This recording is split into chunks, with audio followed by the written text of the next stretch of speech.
Incluso con un poco más de 3 horas de duración, los estudios Marvel no pudieron mostrar todo lo que querían en Avengers Endgame. Es como si intentaran resumir más de una década de rodaje de películas, historia, construcción de mundos y desarrollo de personajes. Mientras que vimos algunos momentos que esperábamos durante años, había una sorprendente cantidad de ellos que se quedaron en la sala de edición, desde un cameo de Catherine Langford hasta viejos enemigos reuniéndose. Hablaremos sobre algunas de las cosas increíbles más asombrosas que nos salieron en Endgame.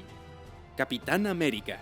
Seamos sinceros, en todas las predicciones que hicimos en la antesala de Endgame, hubo un momento que realmente logró impactarnos, incluso a nosotros aquí en The Película. Y sucedió justo al principio de la película. Sí, estamos hablando de Thor quitándole la cabeza a Thanos. Y no es porque dudáramos del dios del trueno ni de su increíble arma. No. Estamos hablando del hecho de que esto sucedió en una película de Disney, donde estas cosas no ocurren. Así que es incluso más sorprendente que casi hubo otro momento en el que un personaje casi pierde la cabeza. Literalmente. Cuando Thanos llegó a las instalaciones de los Vengadores, iba a llevar consigo la cabeza del Capitán América. ¡Diablos! Y para hacer esto incluso más loco, esta idea permaneció durante muchas revisiones del libreto hasta que los hermanos Russo finalmente decidieron que no funcionaría. En vez de eso, Steve Rogers tuvo un final feliz, y en vez de concentrarnos en su cabeza, pudimos concentrarnos en otra parte de nuestro amado Capitán América. Calavera Roja.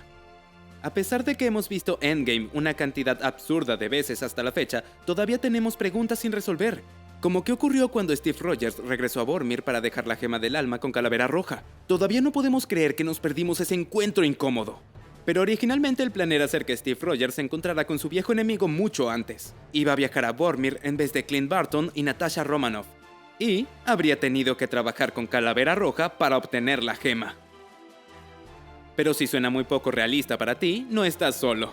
La idea fue eliminada muy pronto en el proceso creativo, y en vez de eso, nunca pudimos ver interacciones entre Steve y Calavera Roja. Pero, si te hace sentir mejor, Joe Russo dice que la nueva situación aterradora de Calavera Roja ha sido tan transformadora que es raro que él y el Capitán América tengan algún tipo de enfrentamiento interesante de todos modos. Definitivamente no nos hace sentir mejor porque nuestra sed de ver al Capitán América golpear a los malos no puede ser saciada. Nuevo Asgard. Ciencia versus magia en el UCM siempre ha sido una pelea interesante. Antes del debut de Doctor Strange y las artes místicas, el UCM definitivamente intentó quedarse en el lado científico buscándole una explicación a todo. Incluso si eso significaba muchos gestos de mano y el uso irresponsable de la palabra quantum. Endgame casi tuvo toda una historia involucrando la unión de la ciencia y de lo sobrenatural al hacer que Thor e Iron Man hicieran equipo. Cuando los héroes se dividen en sus equipos de viaje en el tiempo, una de las parejas iniciales iba a ser el dios del trueno y Tony Stark. Los dos iban a viajar a Asgard, en donde Tony iba a tener reacciones muy interesantes a todo lo que iba a ver. Si lo piensas, esta estrategia tiene sentido porque en ese momento la gema de la realidad y la gema del espacio estaban encerradas en el cofre de Odín.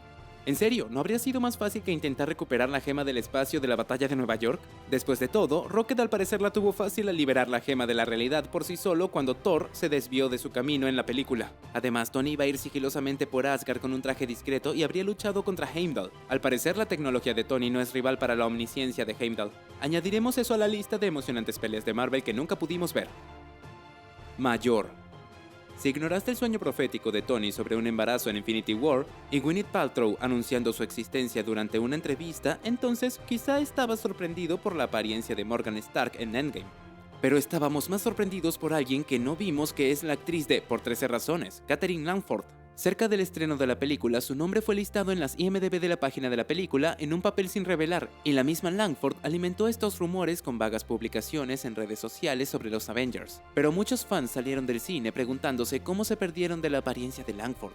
Si tú fuiste uno de estos fans, tranquilo, no te estás volviendo loco porque Langford no logró llegar al estreno en cines. Ella originalmente iba a interpretar a una versión mayor de Morgan Stark, que se le aparecía a Tony en una visión del futuro. Para ser un científico tiene muchas visiones proféticas. Esta pudo ocurrir de una forma metafísica justo antes de vencer a Thanos y antes de que las personas del UCM mueran. Pero al final la escena fue catalogada como una idea demasiado compleja y terminó siendo borrada por completo. Tribunal Viviente.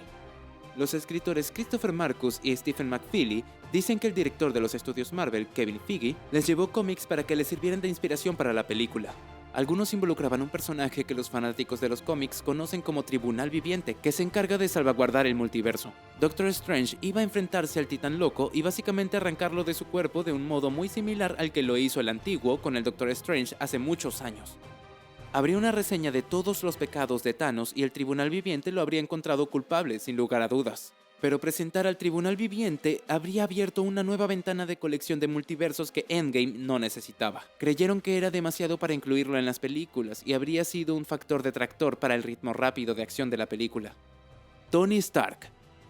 Todos saben que Tony Stark debía ser más genial que todos durante Avengers Endgame al hacer el último sacrificio para derrotar a Thanos y salvar el día. Y, contrario a Natasha, lo hizo con muchos testigos y una última frase muy pegajosa. Vaya, es como si ella ni siquiera quería un funeral por sacrificarse por el bien mayor. No es como si hubiera tenido uno de todas formas, pero estamos divagando. Después de que Tony Stark hiciera su último acto para ser el centro de atención, hubo un pequeño salto temporal en donde vimos su funeral. Pero originalmente íbamos a ver más de las consecuencias inmediatas de su sacrificio y no solo a Peter Parker rompiéndonos el corazón. Esta escena fue grabada antes de su escena del funeral e incluía a héroes como Pantera Negra, Capitana Marvel, Ojo de Halcón, Star-Lord y Ant-Man llorando su pérdida. Pero los hermanos Russo decidieron que el funeral de Tony tendría un impacto más grande que esta despedida en el campo de batalla, y fue cortada de la versión final de la película. Es cierto, el sacrificio de Natasha apenas se mencionó, pero el de Iron Man casi tuvo 2 escenas emotivas de despedida. Pelea final. A pesar de que Infinity War cortó a la mitad al UCM, el evento cataclísmico de esa película fue revertirlo en un momento crítico de Endgame. Lo que terminamos viendo fue a nuestros héroes derrotados unirse a la batalla contra Thanos en un impulso triunfal, pero esa escena casi terminó siendo mucho más incómoda. Todos aparecieron listos para pelear en la película, pero la idea inicial era tener un par de minutos en los que todos se preguntaban qué estaba pasando. Si lo piensas, todos se recuperaron muy rápido durante Endgame sin mucho preámbulo. Pero según los escritores Christopher Marcus y Stephen McFeely, la escena con todos los personajes desorientados se veía muy antinatural.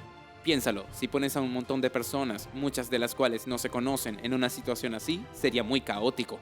Habría muchas personas hablando con todos o potencialmente luchando entre sí. Hacer que cada uno tuviera una sola línea de diálogo a la vez habría sido la única forma de hacer que no fuera una pesadilla. Pero en el mundo de los superhéroes y de las rocas mágicas, esto resultó ser muy poco realista. Digno. El Capitán América blandiendo el Mjolnir fue algo que habíamos estado esperando ver en la gran pantalla por mucho tiempo. Pero esa épica escena fue un poco distinta.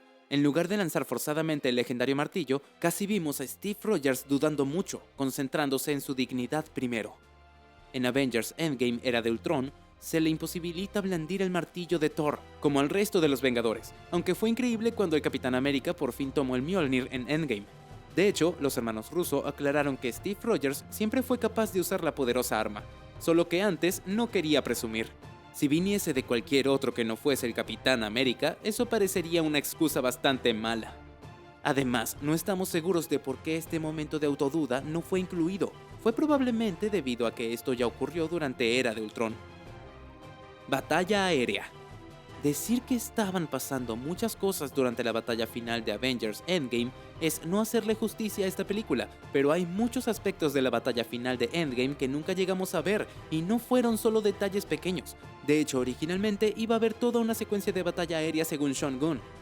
Reveló que iba a haber mucha más acción en el aire de la que vimos en la versión final de la película. Y tiene sentido considerando todos los personajes que tienen la habilidad de volar gracias a sus propias habilidades o a la tecnología que tienen a su disposición, además de los deslizadores Chitauri, las naves Ravager y más cosas que vimos cuando las instalaciones de los Vengadores fueron destruidas. Últimas palabras.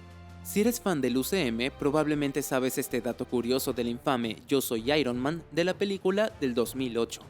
No estaba en el libreto, fue algo que Robert Downey Jr. improvisó y quedó tan bien que decidieron dejarlo en la película. No solo fue un increíble momento cinemático, pero que Iron Man se hiciera público definitivamente cambió la forma del UCM. Así que es muy irónico que Robert Downey Jr. no haya querido decir la línea que se le ocurrió durante Avengers Endgame. Al principio, Tony no iba a decir nada en absoluto cuando derrotó a Thanos para siempre. Oye, a veces las acciones hablan más fuerte que las palabras, pero entonces las últimas palabras de Tony fueron cambiadas a Yo soy Iron Man. Robert pensó que sería triste y emocional y no quería decir la línea. Bueno, tenía razón, la línea hizo que la película fuera mucho más trágica, pero también fue mucho mejor a que Tony simplemente se quedara en silencio.